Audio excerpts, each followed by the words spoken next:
Hi my people, welcome once again to another video I have for you, and this is a pet stories.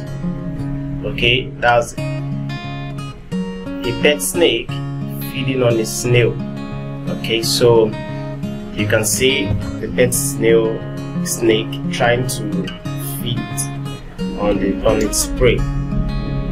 Okay, so you can see how the snake watch closely to eat up the snail. Okay, you can see it trying to swallow up the snail. Okay, the snake has to feed.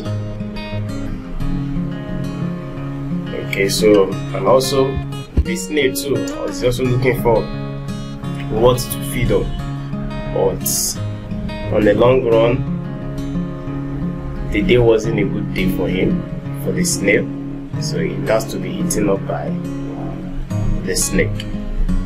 So you can see the process of being eaten up. So I want you to watch the video till the end and tell me your opinion about this video, and tell us what you want us to upload for you here on this channel.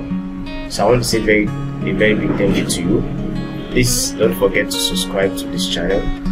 We love you, and we also want to be seeing you each time we upload new videos here on this channel. So I want to say very big thank you to you all for supporting this channel. I'll see you same time tomorrow. We keep uploading every day. We will not stop uploading.